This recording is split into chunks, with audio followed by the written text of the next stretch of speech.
Friends, यदि किसी व्यक्ति का ब्लड प्रेशर घर पर सडनली लो हो जाए, कम हो जाए, तो वैसे पेशेंट्स को क्या करना चाहिए, आज इसके टिप्स पर बात करेंगे। ये इस वीडियो का सेकंड पार्ट है। हमने ऑलरेडी फर्स्ट पार्ट में कुछ टिप्स पर बात करी जो लो ब्लड प्रेशर वाले पेशेंट्स को करना चाहिए। आज बात करेंगे कुछ और टिप्स पर। टॉपिक पर जाने से पहले जो लोग हमारे चैनल पर नए हैं उन्हें रिक्वेस्ट करूँगा कि चैनल को सब्सक्राइब करें, वीडियोज़ को लाइक और शेयर करें।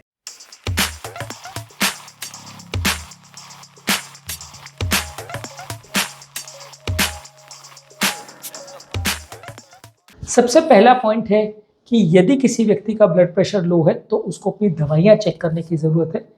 काफ़ी पेशेंट्स में ऐसा होता है कि जब वो ब्लड प्रेशर या हाई बीपी के लिए मेडिसिन लेते हैं या हार्ट के पेशेंट्स मेडिसिन लेते हैं तो वो मेडिसिन कई बार उनका डोज ज़्यादा हो जाता है। इनफैक्ट हार्ट फेलियर की जो सारी मेडिसिन है जो हार्ट के पंप फंक्शन को सुधारती हैं वो सारे ही आपके ब्लड प्रेशर को थोड़ा कम करती हैं। कुछ मेडिसिन कम करती हैं, कुछ मेडिसिन ज़्यादा इफेक्ट करती हैं। जितना ज़्यादा डोज में इन मेडिसिन को दिया जाता है उतना ये हार्ट को ज़्यादा बेनिफिट करती है, ऐसा काफ़ी स्टडीज़ ने शो किया है। इस उद्देश्य से डॉक्टर्स कई बार आपको ज़्यादा मेडिसिन देते हैं। खासकर जो पेशाब बढ़ाने वाली दवाएं हैं ये तो बहुत सडनली ही ब्लड प्रेशर को कई बार लो कर सकती हैं। जब हार्ट फेलियर होता है, बॉडी में एक्स्ट्रा पानी भर जाता है, तो पेशाब को निकालने के लिए या एक्स्ट्रा पानी जो भर गया उसको निकालने के लिए इन दवाओं का उपयोग किया जाता है, जिससे कई बार सडनली ब्लड प्रेशर लो हो सकता है। तो इससे बचने के लिए दवाइयों का डोज को एडजस्ट करना, उनको रीचेक करना ज़रूरी है कि एक तो मेडिसिन जो दी गई है वो सही दी गई है कि नहीं, आप सही तरह से उसे ले रहे हैं कि नहीं, और जो इंस्ट्रक्शन है उसे फॉलो कर रहे हैं कि नहीं। इसके अलावा डीप ब्रीदिंग एक्सरसाइज करिए। डीप ब्रीदिंग एक्सरसाइज करने से मेंटल स्ट्रेस कम होगा, इससे आपका बॉडी रिलैक्स होगी और ब्लड फ्लो इम्प्रोवाइज होगा। डीप ब्रीदिंग एक्सरसाइज जब एपिसोड आपको हाइपोटेंशन का होता है तो इवन हाइपोटेंशन दोनों में ही ये करने से बॉडी के स्ट्रेस हार्मोन्स कंट्रोल में आते हैं। इससे आपका ब्लड प्रेशर का लेवल्स बेटर मैनेज होता है। इसके अलावा बॉडी में जो डाइटरी इंटेक है पोटेशियम और मैग्नीशियम का, इनको भी कंट्रोल रखिए। हाई ब्लड प्रेशर में ज़्यादा पोटेशियम खाना या ज़्यादा मैग्नीशियम खाना फ़ायदेमंद है। लो ब्लड प्रेशर में इनको कम खाना या इनको रिड्यूस करना, इसको वो बेनिफिशियल रहेगा। पोटेशियम और मैग्नीशियम अगर व्यक्ति का नॉर्मल किडनी लेवल्स हो तो उसको आप ज़्यादा मात्रा में अगर लेते हैं तो थोड़ा सा ब्लड प्रेशर कम करने में मदद करता है। हालांकि इनका एग्जैक्ट ब्लड प्रेशर पर रोल को डिफाइन करना मुश्किल है, क्योंकि इनकी बॉडी में अगर कमी हो तो ब्लड प्रेशर लो या हाई दोनों हो सकता है। तो इसलिए प्रॉपर इनका लेवल्स है या नहीं उसको एक बार चेक कर ले और अपने हेल्थ केयर प्रोफेशनल के साथ डिस्कस कर लें इलेक्ट्रोलाइट्स को मैनेज करने से पहले, तो ज़्यादा अच्छा है। इसके अलावा मेंटल स्ट्रेस को कम रखिए। योगा, प्राणायाम, डीप ब्रीदिंग एक्सरसाइज ये सब करके मेंटल स्ट्रेस लेवल्स को कम रखिए। इससे भी ब्लड प्रेशर को कंट्रोल करने में आपको मदद मिलेगी। सपोर्ट गारमेंट्स यानी कंप्रेशन स्टॉकिंग्स वगैरह पहन सकते हैं और थोड़े टाइट कपड़े पहने तो थोड़ा ज़्यादा अच्छा है, लेकिन बहुत ज़्यादा पेरिफेरीज में टाइट नहीं होने चाहिए, नहीं तो हाथ पाँव का ब्लड सर्कुलेशन कॉम्प्रोमाइज़ हो सकता है। तो थोड़ा टाइट कपड़े पहनिए, लेकिन थोड़ा सा देखभाल के जांच के किस कपड़े से आपको फ़ायदा होगा, किस में आपको ठीक रहता है नहीं रहता है, उसको देख के कपड़े को डिसाइड करें तो ज़्यादा अच्छा है। इसके अलावा अगर आपको हेल्थ केयर प्रॉब्लम कुछ है, जो बीमारी की वजह से ब्लड प्रेशर अगर कम हो रहा है, तो रेगुलर अपने डॉक्टर को मिलिए और उससे रेगुलर फॉलोअप्स करिए। बीमारी ठीक चल रही है कि नहीं चल रही है, किसी प्रॉब्लम की वजह से ब्लड प्रेशर कम हुआ तो वो ठीक हो रहा है कि नहीं हो रहा है, वो रेगुलर बेस पे चेक कराना आवश्यक है। अगर आप उसको नहीं करते हैं तो बीमारी के बढ़ने का आशंका है, जिसमें जान का खतरा हो सकता है। और ये मान के चलिए कि लंबे समय में हाई ब्लड प्रेशर और लो ब्लड प्रेशर दोनों ही खतरनाक है। इनफैक्ट लो ब्लड प्रेशर ज़्यादा डेंजरस हो सकता है यदि इसको मैनेज करने में लापरवाही की जाए तो, इसलिए प्रॉपर इसका ध्यान रखना ज़रूरी है। गर्म पानी से बहुत ज़्यादा स्नान मत करिए। गर्म पानी आपकी नलियों को डायलेट करता है, इससे ब्लड प्रेशर ड्रॉप होता है।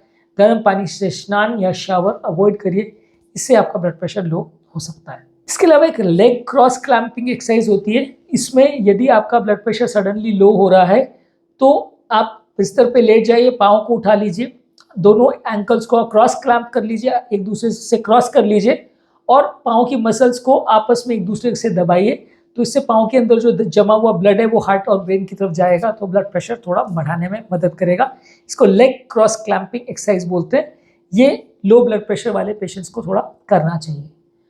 खाना खाते समय ये ध्यान रखिए कि आप क्या खा रहे हैं, कैसे खा रहे हैं, उसको प्रॉपरली चबा के धीरे धीरे करके खाएं, तो इससे आपको खाने का अच्छा आने का आभास भी होगा, ओवर ईटिंग भी नहीं होगी, और बैलेंस डाइट लेंगे तो ओवरऑल ब्लड प्रेशर मैनेजमेंट में आपको मदद मिलेगी।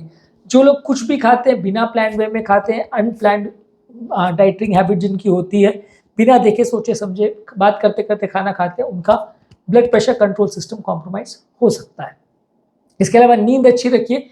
यदि आप अच्छा प्रॉपर नींद रखते हैं तो उससे blood pressure control system better होता है। हाइपरटेंशन और हाइपोटेंशन दोनों ही पेशेंट्स के लिए अच्छा है कि रात को नींद अच्छी होनी चाहिए। रात को सोते समय सपोर्टिव पिलोज का प्रयोग करिए। इससे अपने पाँव के नीचे रखिए। ये सपोर्टिव पिलोज रखने से पाँव का ब्लड हार्ट की तरफ जाएगा, तो इससे आपको थोड़ा बेटर मिलेगा। रोज रात को सोते समय आप इसको फॉलो कर सकते हैं। इससे आपका ब्लड प्रेशर बढ़ाने में मदद मिलेगी। रेगुलर फिजिकल एक्टिविटी करिए। Walking, running, jogging, swimming, cycling, इस तरह की रेगुलर एक्सरसाइज करिए। हालांकि इस तरह की कोई भी एक्टिविटी करने से पहले एक बार डॉक्टर के साथ डिस्कस कर लीजिएगा कि आपको कोई ऐसी सीरियस बीमारी तो नहीं है जिसमें जान का खतरा हो सकता है। अगर वैसा है तो अवॉइड करना पड़ेगा या डिस्कस करना पड़ेगा, पर अगर इसको रेगुलर करेंगे तो आपको ज़्यादा फायदा मिलेगा, ज़्यादा अच्छे रिजल्ट्स मिलेंगे। इसके अलावा आपको छोटे छोटे अमाउंट्स में फ्रीक्वेंट खाना खाना चाहिए। बहुत ज़्यादा मात्रा में अगर आप मल्टीपल मील्स को खाते हो या बहुत हेवी मील्स खाते हो तो इससे भी सडनली ब्लड प्रेशर ड्रॉप हो सकता है। इससे भी जान का खतरा हो सकता है और आपका सडनली चक्कर आने का प्रॉब्लम बढ़ सकता है। इसके अलावा जो भी आपको सिम्टम्स हो रहे हैं उसको प्रॉपरली मॉनिटर करिए, प्रॉपरली ट्रैक करिए। सिम्टम्स कब हो रहे हैं, क्यों हो रहे हैं, क्या खाने पर ज़्यादा हो रहे हैं, क्या खाने पर कम हो रहे हैं, क्या उसके ट्रिगरिंग फैक्टर्स है, क्या रिलीविंग फैक्टर्स है, उसका प्रॉपर ध्यान रखिए। तो इससे आप डॉक्टर को बेटर गाइड कर पाएंगे कि आपको ये प्रॉब्लम ये करने के बाद बेटर होती है या ज़्यादा होती है। तो डॉक्टर आपको बेटर वे में ट्रीट कर पाएगा और आपकी बीमारी को बेटर समझ के मैनेज कर पाएगा। तो आज के टॉपिक में हमने बात करी कुछ टिप्स के बारे में जो लो ब्लड प्रेशर वाले पेशेंट्स को करना चाहिए। ये सारे टिप्स हैं। दवाइयों का ध्यान रखिए, कौन कौन सी दवाई आप ले रहे हैं, किस डोज में ले रहे हैं, और उस दवाइयों की वजह से लो ब्लड प्रेशर तो नहीं हो रहा है। डीप ब्रीथिंग यानी धीरे धीरे करके गहरी गहरी सांस लीजिए। इसके अलावा खाने में इलेक्ट्रोलाइट्स खासकर पोटाशियम और मैग्नीशियम की मात्रा को कंट्रोल रखिए। मेंटल स्ट्रेस को अवॉइड करिए। योगा, प्राणायाम, डीप ब्रीथिंग एक्सरसाइज, ये सारी चीज़ें करके प्रॉपर सपोर्ट गारमेंट्स पहनिए। कंप्रेशन स्टॉकिंग्स के अलावा इसका भी आप प्रयोग कर सकते हैं।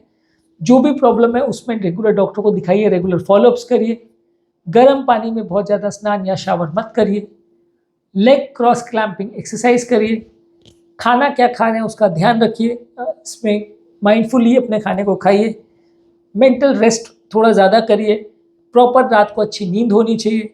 सपोर्टिव पिलोज का प्रयोग करिए, पाँव के नीचे उसको रखिए ताकि उससे ब्लड प्रेशर थोड़ा एलिवेट होगा। रेगुलर हाइड्रेशन मेंटेन करिए और हाई इलेक्ट्रोलाइट वाली ड्रिंक्स लीजिए। छोटे छोटे मात्रा में फ्रीक्वेंट खाना को खाइए, बहुत बड़ा खाना मत खाइए। और रेगुलर अपने सिम्टम्स को मॉनिटर करिए, उनके क्या ट्रिगर फैक्टर्स है, क्या रिलीविंग फैक्टर्स है, उनको मॉनिटर करिए और एक डायरी में उसकी एंट्री करिए, जिससे आप डॉक्टर से बेटर रूप में उनको डिस्कस कर सकते हैं। उम्मीद करूंगा कि आज के टॉपिक से आपको कुछ नई बातें जानने को मिली होगी। जो लोग हमारे चैनल पर नए हैं उन्हें रिक्वेस्ट करूंगा कि चैनल को सब्सक्राइब करें, वीडियोस को लाइक और शेयर करें।